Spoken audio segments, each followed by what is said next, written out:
So in this video, I want to talk about the immigration check which happens when you arrive at any of the airport in the UK. So as a part of research for my own channel, I see what other people are doing in my niche. And I came across the topic of immigration and I saw a lot of fear mongering both in the videos and in the comment section. So I thought if people are making those videos, I should also make the video, and not just for views, that will be nice, but also to share my own personal experience, because I have lived in the UK for 6 years and I have gone back and forth a lot, and I just wanted to share my personal experience with it. And to anyone who will be watching the video, I really hope by the end the whole fear regarding the immigration will be gone, because you will have a clear picture what actually goes down and if you need to be afraid or not. Now, way before the UK border immigration person is gonna, ask you anything, the first line of questioning will be from the airport staff when you will be in the line to check in. They will ask you a lot of questions. They will ask you for your visa. They will ask you for your university, and you might be thinking what they have to do with it. I personally don't know, but I have seen it myself.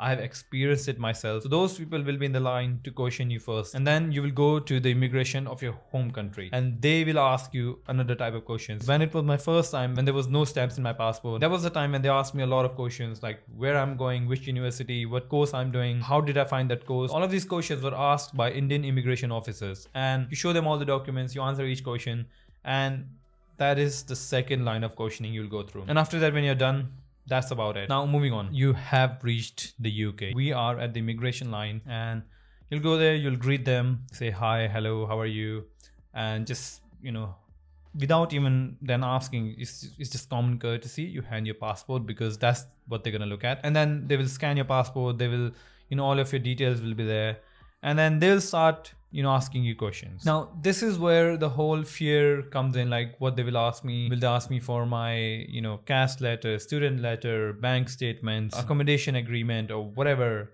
They can ask you for anything, that's the truth. But most of the time, like from my personal experience, I don't know, they have never asked me many questions. The most they've asked me is what course I'm doing, which university, which city. That's about it. They have never asked me where I'm gonna live. They have never asked me about my certificates, my caste letter, student letter, nothing. Never. In the space of 6 years, whenever I have gone to the UK, either from a vacation or from traveling from Europe or from India, never they have asked me a lot of questions. Usually for me, the whole process takes a minute or two. And before that, I'm standing there in the immigration line, and with people it's like 5 minutes, 10 minutes, 15 minutes. They are just standing there questioning them. I don't know. And then I kind of remember, before even going to the UK, I used to watch, there was a program, and you can find it easily on YouTube. It's the UK Patrol, UK Border Patrol, something like that. I'll link those in the descriptions. The thumbnails will be on your screen now. And I've seen a lot of them. And even just before doing research for this video, I saw this video of a girl. For her, she was not able to speak English properly. She had no accommodation arranged, and they took her aside. They called her university. They tried calling the number she gave, which she said she is a friend's, like a family's friend, and the number she gave was of some guy, like some British guy. And they talked to the university, they arranged accommodation for her, and then they let her in. But I really want you to go and watch that video. I'll link that in the description. And if you are that kind of a student, you need to be more prepared, because if you are a genuine student, you have nothing to be afraid of. You have everything sorted out. You know where you're gonna go. You're gonna take a train or you're gonna take a bus. Please just do a bit of research before going to the UK. Even if you type in Google or this amazing website called Romeo to Rio, just type whatever airport you're landing and just type the city you're going, and that's it. That's about it. It will tell you the train or the bus, and then you'll get a rough idea like how much it's gonna cost you. You have to do that bit of research. It's nothing.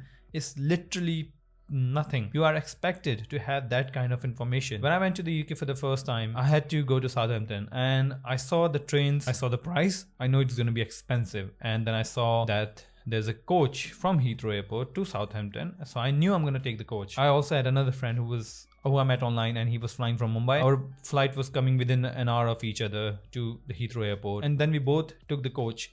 Coach is basically like a bus, it said coach there, to Southampton, because that was the cheapest option. And I have seen people comment that they are going to a university in Scotland and they're going to be flying in Gatwick. And people are kind of like replying to them. It's like, oh no, immigration officer is going to ask you a lot of questions. Why you are not going to Scotland? Why you're flying to Gatwick? Just say it was cheaper, and then just have your plan that you're going to take a train from Gatwick to whatever city you're going in Scotland. Just have a proper plan. And if you are gonna stay with your friend for like, let's say 2 weeks, and then you're gonna take a bus or a train, or he's gonna drop you or she's gonna drop you, just be very upfront.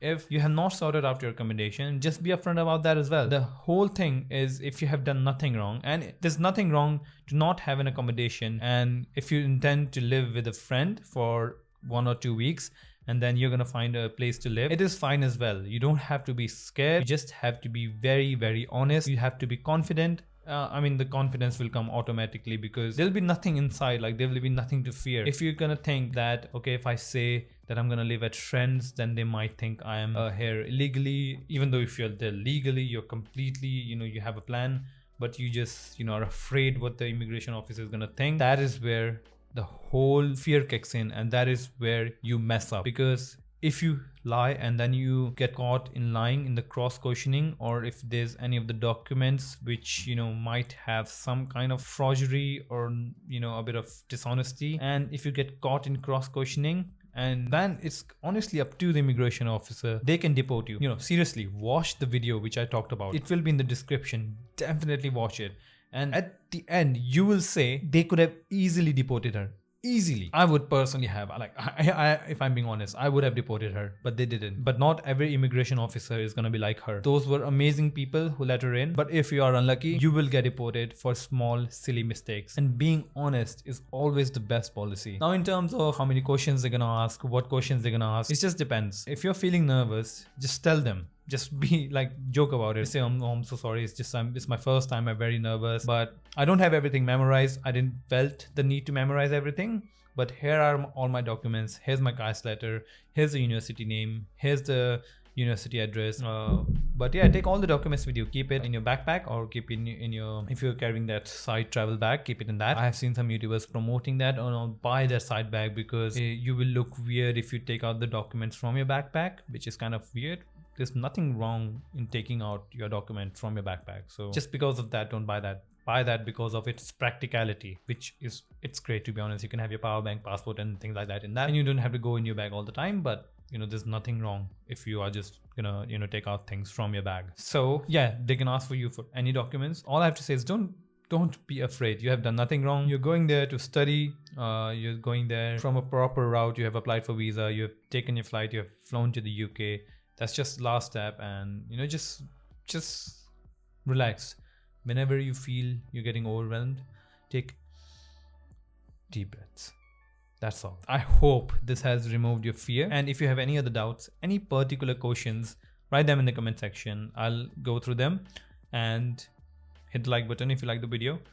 Subscribe if you want to watch similar content. And I will see you in the next one. Goodbye.